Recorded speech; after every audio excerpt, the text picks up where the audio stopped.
Please subscribe to Face TV Africa and turn the notification on. Face TV Africa, ẹ jọ̀ọ́ ẹ subscribe hete.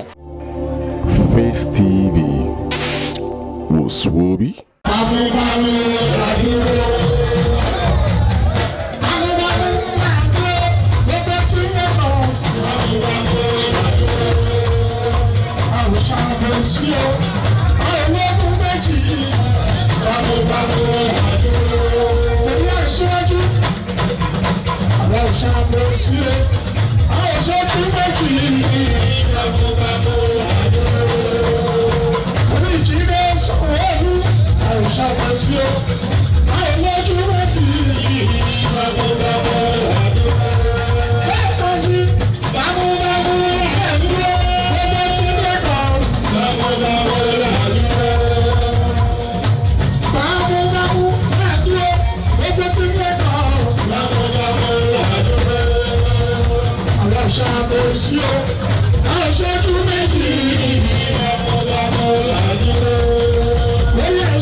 ṣe fàlejò ó ṣe dáadáa.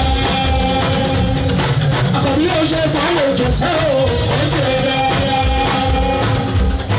Àsìkò tí kò pàṣẹ sọ ẹ̀mú. Àsìkò tí kò pàṣẹ sọ ẹ̀mú.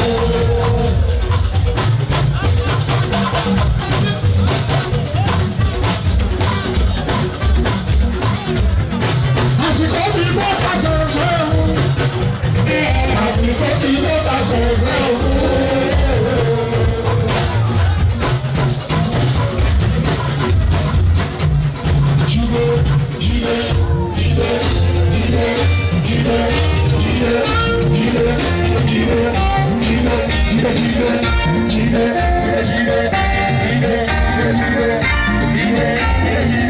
Ilé lọ́wọ́ ẹ̀ ló wà ọmọ sọ̀rọ̀.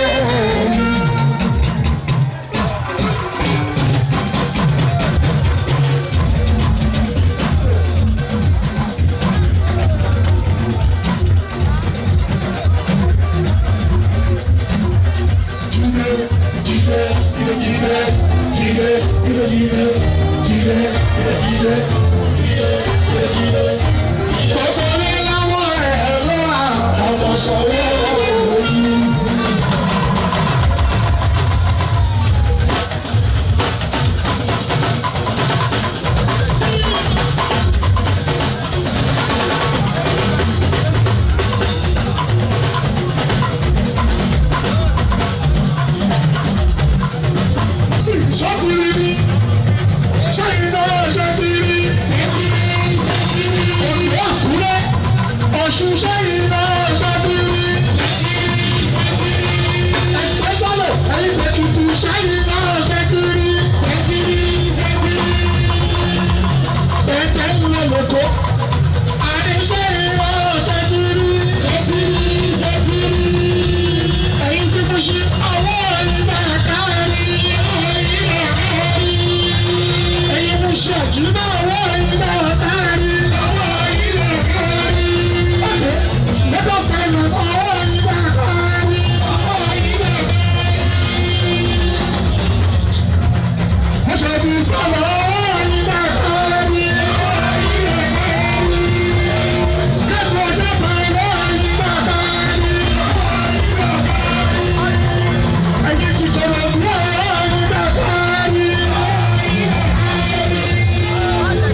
aṣíwájú.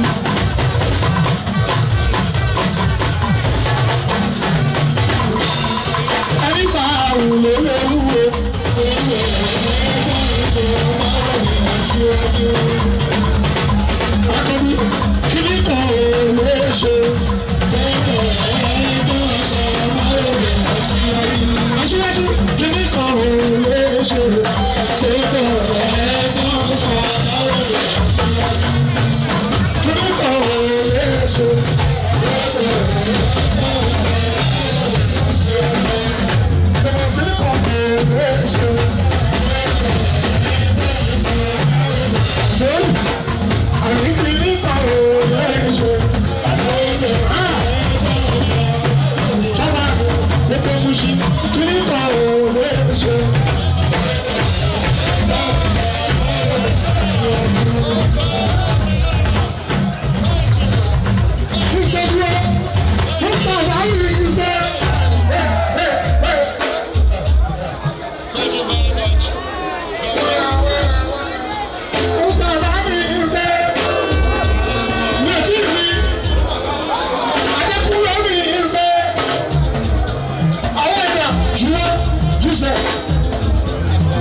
Ṣe ń bí àwọn sọ̀rọ̀ òṣèlú àwọn apájà aṣíwájú àwọn àgbà abájílé olùsọ̀lá ọmọ Sanwó-Olú àwọn àgbà Lagos Park Monitoring Committee Chief Nigeria àwọn ń bí olùayé mi ìbùjì nítorí aṣíwájú. Àkànbí àdé, Àkànbí àdé, aṣíwájú làwọn bá. Àkànbí àdé, ọjà ọlọ́run ti bèrè sí. Àkànbí, ó ṣẹlẹ̀ àwọn bá. Àkànbí àdé.